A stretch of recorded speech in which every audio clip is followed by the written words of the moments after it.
এয়া আকাশবাণী গুৱাহাটী পুৱাৰ আঞ্চলিক বাতৰি পঢ়িছে উৎপল কুমাৰ দাসে। এতিয়া প্ৰধান বাতৰিসমূহ হ'ল প্ৰথম পৰ্যায়ৰ লোকসভা নিৰ্বাচনৰ প্ৰচাৰ অভিযানৰ আজি সামৰণি। বৰপেটা আৰু দৰং ওদালগুৰি লোকসভা সমষ্টিৰ প্ৰাৰ্থী দুগৰাকীৰ হৈ আজি নলবাৰীত প্ৰধানমন্ত্ৰী নৰেন্দ্ৰ মোদীৰ নিৰ্বাচনী প্ৰচাৰ সভা। যোৰহাটত কংগ্ৰেছ প্ৰাৰ্থী গৌৰৱ গগৈৰ হৈ প্ৰিয়ংকা গান্ধীৰ প্ৰচাৰ সম্পন্ন। কেন্দ্ৰীয় লোকসেৱা আয়োগৰ 2023 বৰ্ষৰ ফলাফল ঘোষণা। UPSC পৰীক্ষাত 7গৰাকী অসম সন্তানৰ সুখ্যাতি অৰ্জন। নিৰ্বাচনলৈ 2টা দিন বাকী থকা অৱস্থাত ৰাজ্যৰ বিভিন্ন জিলাত ড্ৰাই ডে ঘোষণা। আৰু IPL ক্ৰিকেট প্ৰতিযোগিতাত আজি আহমেদাবাদৰ নৰেন্দ্ৰ মোদী ষ্টেডিয়ামত গুজৰাট টাইটান্ছ আৰু দিল্লী কেপিটেলছৰ মাজত খেল।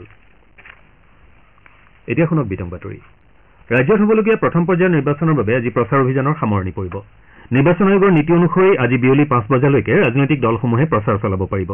উল্লেখযোগ্য যে প্ৰথম পৰ্যায়ৰ লোকসভা নিৰ্বাচনত অহা 19 এপ্ৰিলত ৰাজ্যখনৰ 5টা সমষ্টিত ভোটগ্ৰহণ কৰা হ'ব। ভোটগ্ৰহণলৈ মাজত মাত্ৰ এটা দিন বাকী থকা অৱস্থাত নিৰ্বাচন হ'বলগীয়া জিলাসমূহৰ প্ৰশাসনে কঠোৰ ব্যৱস্থা গ্ৰহণ কৰিছে।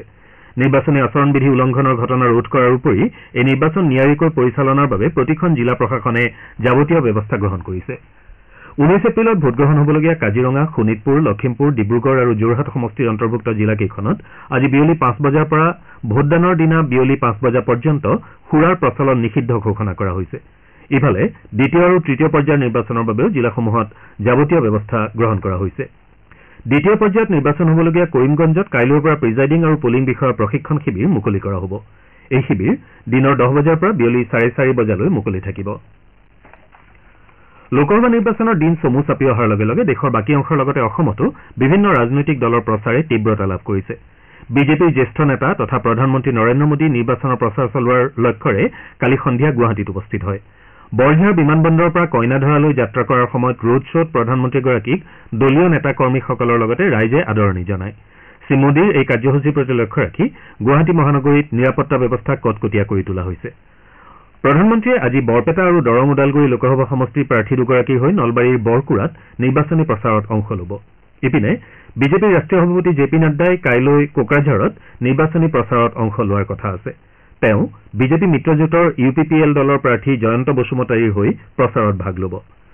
মুখ্যমন্ত্ৰী ডঃ হিমন্ত বিশ্ব শৰ্মাই কালি যোৰহাট লোকসভা সমষ্টিৰ বিজেপি মিত্ৰজোঁটৰ প্ৰাৰ্থী তপন কুমাৰ গগৈৰ হৈ মাজুলীৰ জেংৰাইমুখৰ এখন নিৰ্বাচনী সভাত অংশগ্ৰহণ কৰে। তদুপৰি আমগুৰি জাঁজিতো দলীয় প্ৰাৰ্থীগৰাকীৰ হৈ মুখ্যমন্ত্ৰীগৰাকীয়ে প্ৰচাৰ চলায়। আনহাতে কংগ্ৰেছ নেত্ৰী প্ৰিয়ংকা গান্ধীয়ে কালি যোৰহাটৰ তিতাবৰত উপস্থিত হৈ এখন নিৰ্বাচনী সভাত অংশগ্ৰহণ কৰে। তেওঁ যোৰহাট সমষ্টিৰ বিৰোধী মিত্ৰজোঁটৰ প্ৰাৰ্থী গৌৰৱ গগৈৰ হৈ তিতাবৰৰ পৰা যোৰহাটলৈ এটা ৰোড শ্ব'ত অংশগ্ৰহণ কৰি প্ৰচাৰ অভিযানত ভাগ লয়। ইপিনে গুৱাহাটী লোকসভা সমষ্টিৰ ভাৰতীয় জাতীয় কংগ্ৰেছ দলৰ মনোনীত তথা বিৰোধী ঐক্যমঞ্চৰ সমৰ্থিত প্ৰাৰ্থী মীৰা বৰঠাকুৰে কালি তৃতীয় পৰ্যায়ৰ লোকসভা নিৰ্বাচনৰ বাবে কামৰূপ মহানগৰ জিলা আয়ুক্ত কাৰ্যালয়ত মনোনয়ন পত্ৰ দাখিল কৰে। মনোনয়ন পত্ৰ দাখিল কৰাৰ সময়ত প্ৰাৰ্থীগৰাকীৰ সৈতে কংগ্ৰেছ নেত্ৰী অলকা লাম্বাও উপস্থিত থাকে। কোকৰাঝাৰ লোকসভা সমষ্টিৰ তৃতীয় পৰ্যায়ৰ নিৰ্বাচনৰ বাবে কালি 3গৰাকী প্ৰাৰ্থীয়ে মনোনয়ন দাখিল কৰে। ভোটাৰ্ছ পাৰ্টি ইণ্টাৰনেশ্যনেল দলৰ ললিত পেগুৰ লগতে 2গৰাকী নিৰ্দলীয় প্ৰাৰ্থী ৰঞ্জন কুমাৰ ব্ৰহ্ম আৰু পৃথ্বীৰাজ নাৰায়ণ দেৱ মেছে মনোনয়ন পত্ৰ দাখিল কৰে। তৃতীয় পৰ্যায়ৰ বাবে 19 এপ্ৰিল মনোনয়ন পত্ৰ দাখিলৰ অন্তিম দিন। আনহাতে 22 এপ্ৰিল হৈছে মনোনয়ন পত্ৰ প্ৰত্যাহাৰৰ শেষ দিন। এই পৰ্যায়ত গুৱাহাটী, বৰপেটা, ধুবুৰী আৰু কোকৰাঝাৰত 7 মেত ভোটগ্ৰহণ কৰা হ'ব।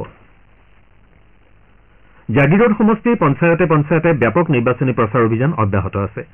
জাগিৰোড বিধানসভা সমষ্টিত বিজেপি মিত্ৰজোঁটৰ প্ৰাৰ্থী সুৰেশ বৰাৰ হৈ অভিনেত্ৰী আইনী বৰুৱাই কালি নিৰ্বাচনী প্ৰচাৰ চলায়। ইপিনে গোৱালপাৰাত মন্ত্ৰী ৰঞ্জিত দাসে মিত্ৰজোঁট অগপৰ প্ৰাৰ্থী জাবেদ ইছলামৰ হৈ নিৰ্বাচনী প্ৰচাৰ চলায়। গোলাঘাট জিলাৰ ফৰকাটিং কলেজত প্ৰথম পৰ্যায়ৰ লোকসভা নিৰ্বাচনৰ প্ৰতি লক্ষ্য ৰাখি গোলাঘাট নিৰ্বাচনী জিলাৰ অন্তৰ্গত অসামৰিক আৰু আৰক্ষী জোনেল তথা ছেক্টৰ বিষয়াসকলৰ মাজত বৈঠক অনুষ্ঠিত হয়। বৈঠকখনত নিৰ্বাচনৰ দিনা কৰিবলগীয়া কাম কাজৰ পুংখানুপুংখভাৱে বিশ্লেষণ কৰা হয়। ভোটদানৰ দিনা ল'বলগীয়া সাৱধানতাৰ বিষয়ে আৰক্ষী অধীক্ষক ৰাজেন সিং আৰু অসামৰিক বিষয়াসকলৰ মাজত আলোচনা হয়। গোলাঘাট নিৰ্বাচনী কাৰ্যালয়ৰ পৰা প্ৰস্তুত কৰা পোল সম্পৰ্ক নামৰ এটা মোবাইল এপৰ প্ৰশিক্ষণো প্ৰদান কৰা হয়। নিৰ্বাচনত বিষয়াসকলৰ সুবিধাৰ অৰ্থে এই এপটো প্ৰস্তুত কৰা হৈছে। ৰাজ্যজুৰি ৰঙালীৰ উৎসাহ অব্যাহত আছে। অসমবাসীয়ে আজি 7দিনীয়া ৰঙালী বিহুৰ পঞ্চমটো দিন নাঙলৰ বিহু হিচাপে পালন কৰিবলৈ লৈছে। ৰঙালী বিহুৰ পৰম্পৰা অনুসৰি 7 বিহুৰ অন্যতম হ'ল নাঙলৰ বিহু। কাইলৈ জীয়ৰী বা চেনেহী বিহু আৰু পৰহিলৈ চেৰা বিহু পালন কৰা হ'ব।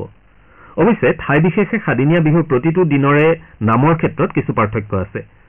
সাদিনীয়া বিহুৰ শেষৰটো দিনত বিভিন্ন অঞ্চলত বিহু ভঙা উৎসৱ পাৰতোলা বা ভঠেলি পালন কৰা হয়। তদুপৰি ৰাজ্যৰ প্ৰান্তে প্ৰান্তে মঞ্চ বিহু অনুষ্ঠানো উদযাপন কৰা হৈছে। অনুষ্ঠানসমূহত হুঁচৰি, বিহু নাচ, লোককৃষ্টিৰ বিভিন্ন অনুষ্ঠানৰ লগতে জনপ্ৰিয় সংগীত শিল্পীৰ সংগীতানুষ্ঠান উপভোগ কৰিবলৈ অগণন লোকৰ সমাগম হৈছে। আনহাতে কালি লতাশিল খেলপথাৰত গুৱাহাটী বিহু সন্মিলনীৰ ২০২৪ বৰ্ষৰ প্ৰতিযোগিতা অনুষ্ঠিত হয়। ধেমাজিৰ শিৰোশ্ৰী শইকীয়াই ৭গৰাকী শ্ৰেষ্ঠ বিহুৱতীৰ মাজৰ পৰা শ্ৰেষ্ঠ বিহু সম্ৰাজ্ঞীৰ খিতাপ লাভ কৰিছে। বঁটাত শিৰোশ্ৰী শইকীয়াই সোণ আৰু ৰূপৰ মুকুট, নগদ টকাৰ লগতে আকৰ্ষণীয় পুৰস্কাৰ লাভ কৰিছে। ধেমাজিৰ পাহাৰী বুঢ়াগোহাঁয়ে লতাশিল বিহুৰাণী ২০২৪ বঁটা লাভ কৰিছে। ইপিনে ডিব্ৰুগড়ৰ ঋতুপৰ্ণা দাসে লতাশিল বিহু কুঁৱৰী বঁটা লাভ কৰিছে। চিৰঞ্জীৱ বৰ্মনে শ্ৰেষ্ঠ ঢুলীয়াৰ বঁটা আৰু যদুমণি গগৈয়ে শ্ৰেষ্ঠ পেপুৱাৰ বঁটা লাভ কৰিছে। ভগৱান ৰামৰ প্ৰাণ প্ৰতিষ্ঠাৰ পাছত আজি দেশৰ আন আন প্ৰান্তৰ লগতে অযোধ্যাতো উলহ মালহেৰে শ্ৰীৰাম জন্মোৎসৱৰ আয়োজন কৰা হৈছে। ৰামনৱমীৰ বাবে দেশৰ বিভিন্ন স্থানৰ পৰা ভক্তসকল গৈ ইতিমধ্যে অযোধ্যাত উপস্থিত হৈছে। মাজনিশাৰ পৰাই অযোধ্যাত অগণন ভক্তৰ ভিৰ পৰিলক্ষিত হৈছে। সম্ভাৱ্য ভিৰৰ প্ৰতি লক্ষ্য ৰাখি অযোধ্যাত নিৰাপত্তা ব্যৱস্থা কটকটীয়া কৰি তোলা হৈছে।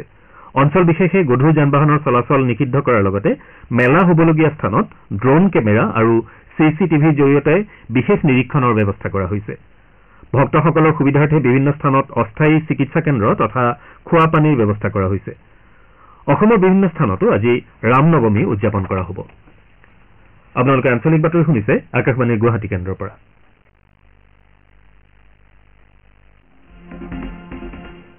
আপোনাৰ ভোট আপোনাৰ কণ্ঠ। ভোটৰ শক্তিৰে নিৰ্মাণ কৰক সুস্থ গণতন্ত্ৰ। লোকসভা নিৰ্বাচনৰ প্ৰথম পৰ্যায়ত অহা 19 এপ্ৰিলত পুৱা 7 বজাৰ পৰা বিয়লি 5 বজাৰ ভিতৰত কাজিৰঙা, শোণিতপুৰ, লখিমপুৰ, ডিব্ৰুগড় আৰু যোৰহাটত হ'বলগীয়া ভোটগ্ৰহণত গণতান্ত্ৰিক অধিকাৰ সাব্যস্ত কৰি শক্তিশালী গণতন্ত্ৰৰ অংশীদাৰ হওক।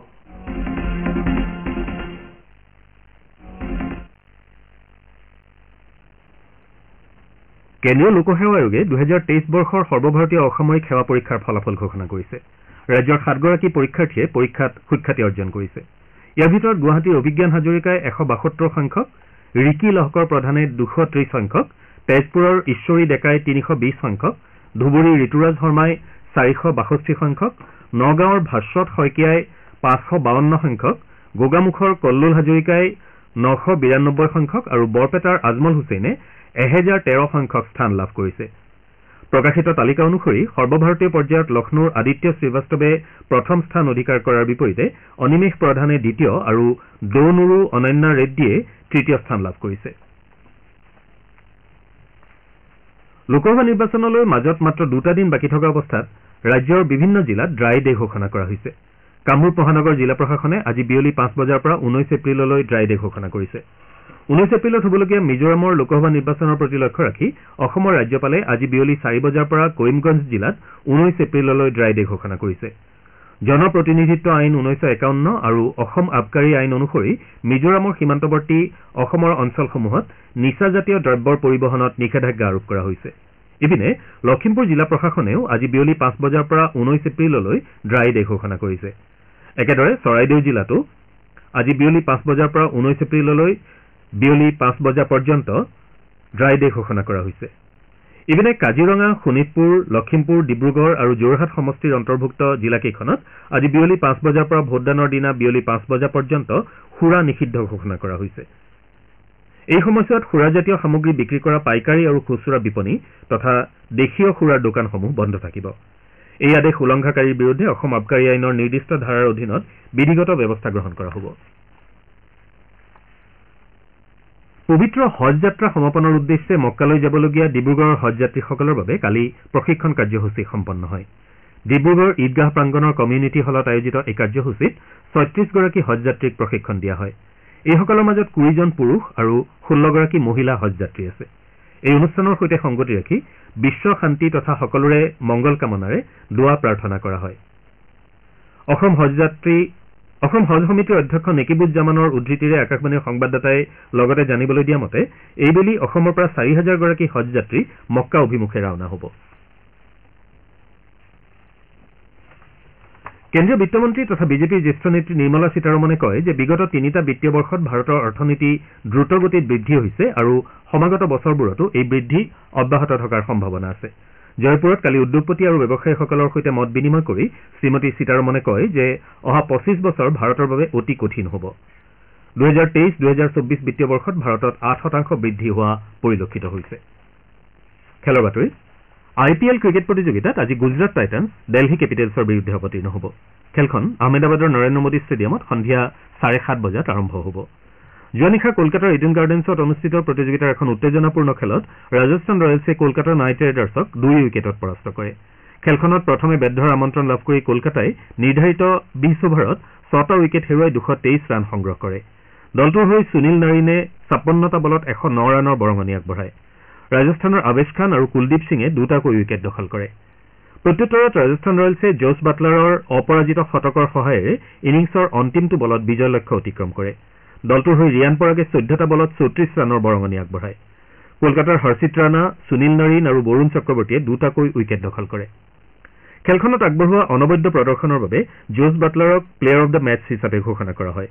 কালিৰ খেলৰ অন্তত ৰাজস্থান ৰয়েলছ সম্প্ৰতি 12 পইণ্টেৰে পইণ্ট তালিকাৰ শীৰ্ষস্থানত থকাৰ বিপৰীতে 8 পইণ্ট আৰু উন্নত নেট ৰান ৰেটৰ ভিত্তিত কলকাতাৰ দলটো দ্বিতীয় স্থানত আছে।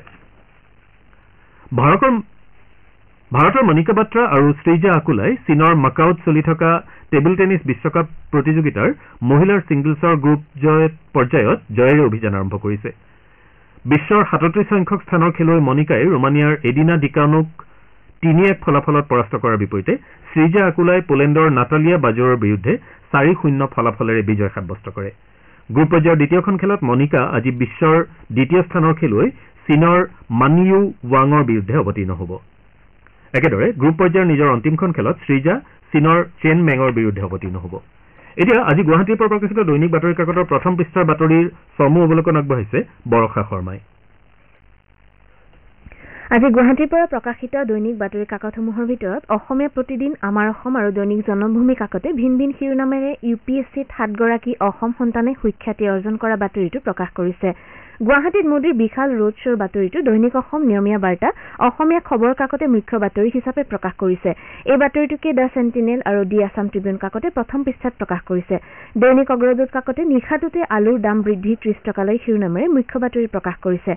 কেন্দ্ৰীয় মন্ত্ৰী সৰ্বানন্দ সোণোৱালে কোনো কাৰণতে অসমৰ জাতীয় অস্তিত্ব ক্ষতিগ্ৰস্ত হ'বলৈ দিয়া নহ'ব বুলি অসমীয়া প্ৰতিদিন কাকতৰ সৈতে হোৱা আছুতীয়া সাক্ষাৎকাৰত প্ৰকাশ কৰা মন্তব্যক কাকতখনে গুৰুত্ব সহকাৰে প্ৰকাশ কৰিছে। আজি নলবাৰীত প্ৰধানমন্ত্ৰী নৰেন্দ্ৰ মোদীৰ জনসভাৰ লগতে এক্ট ইষ্ট পলিচিৰে পূৰ্বোত্তৰক সৰ্বদিশতে আগুৱাই নিয়াৰ সংকল্পৰে বিজেপি দলৰ নিৰ্বাচনী ইস্তাহাৰ সন্দৰ্ভত এখন সংবাদমেলত এই কথা প্ৰকাশ কৰাৰ বাতৰিটো দৈনিক অসম কাকতে প্ৰথম পৃষ্ঠাত স্থান দিছে। দুটাকৈ সমষ্টিত প্ৰচাৰ চলাই আহি গুৱাহাটী বিমানবন্দৰত প্ৰধানমন্ত্ৰী মোদীক হিমন্ত বিশ্ব শৰ্মাই আদৰণি জনোৱা বাতৰিটোৰ লগতে মুখ্যমন্ত্ৰী হৈ কাম কৰাৰ যি সুযোগ পাইছিলো, কেন্দ্ৰীয় মন্ত্ৰী হিচাপেও পাইছো, এই মন্তব্য কেন্দ্ৰীয় মন্ত্ৰী সৰ্বানন্দ সোণোৱালৰ এই মন্তব্যক আমাৰ অসম কাকতে প্ৰকাশ কৰিছে। ডেইলী হাণ্টৰ ট্ৰাষ্ট অব দ্য নেশ্যন 2024ত দেশৰ 64% পুনৰ প্ৰধানমন্ত্ৰী পদত মোদীকে বিচাৰে বুলি উলিওৱা সমীক্ষাৰ বাতৰিটোৰ লগতে মুখ্যমন্ত্ৰী ডক্টৰ শৰ্মাৰ মাৰাথন নিৰ্বাচনী প্ৰচাৰত অসমত ৰাজনীতি কৰিবলৈ হলে নামাজ পঢ়িলেই নহ'ব, নাম প্ৰসংগও কৰিব লাগিব বুলি কৰা মন্তব্যক নিয়মীয়া বাৰ্তা কাকতে প্ৰকাশ কৰিছে। এই বাতৰিটোকে অসমীয়া খবৰ কাকতে তিতাবৰত প্ৰতিকূল বতৰৰ মাজতো প্ৰিয়ংকা গান্ধীৰ ৰোড শ্ব' কৰা অন্য এটা বাতৰিৰ সৈতে প্ৰকাশ কৰিছে। দৈনিক জনমভূমি কাকতে অসমৰ চাহ বাগিচাৰ লোকৰ বাবে হিমন্ত বিশ্ব শৰ্মাৰ চৰকাৰে অভূতপূৰ্ব কাম কৰিছে বুলি সোণাৰীত মন্ত্ৰী পীযুষ হাজৰিকাৰ এই মন্তব্য আৰু বিশাল সমদলেৰে গুৱাহাটী লোকসভা সমষ্টিৰ কংগ্ৰেছ প্ৰাৰ্থী মীৰা বৰঠাকুৰে মনোনয়ন দাখিল কৰা বাতৰি গুৰুত্ব সহকাৰে প্ৰথম পৃষ্ঠাত স্থান দিছে। এয়া আছিল আজি গুৱাহাটীৰ পৰা প্ৰকাশিত দৈনিক কাকতসমূহৰ প্ৰথম পৃষ্ঠাৰ বাতৰিত চমু অৱলোকন। ধন্যবাদ বৰষা। বাতৰি শেষ কৰাৰ আগতে প্ৰধানমন্ত্ৰী কেইটামান আকৌ এবাৰ। প্ৰথম পৰ্যায়ৰ লোকসভা নিৰ্বাচনৰ প্ৰচাৰ অভিযানৰ আজি সামৰণি। বৰপেটা আৰু দৰং ওদালগুৰি লোকসভা সমষ্টিৰ প্ৰাৰ্থী দুগৰাকীৰ হৈ আজি নলবাৰীত প্ৰধানমন্ত্ৰী নৰেন্দ্ৰ মোদীৰ নিৰ্বাচনী প্ৰচাৰ সভা, যোৰহাটত কংগ্ৰেছ প্ৰাৰ্থী গৌৰৱ গগৈৰ হৈ প্ৰিয়ংকা গান্ধীৰ প্ৰচাৰ সম্পন্ন, কেন্দ্ৰীয় লোকসেৱা আয়োগৰ 2023 বৰ্ষৰ ফলাফল ঘোষণা, UPSC পৰীক্ষাত 7গৰাকী অসম সন্তানৰ সুখ্যাতি অৰ্জন আৰু নিৰ্বাচনলৈ 2টা দিন বাকী থকা অৱস্থাত ৰাজ্যৰ বিভিন্ন জিলাত ড্ৰাই ডে ঘোষণা। আমাৰ পুৱাৰ আঞ্চলিক বাতৰি ইমানতে শেষ হ'ল। নমস্কাৰ।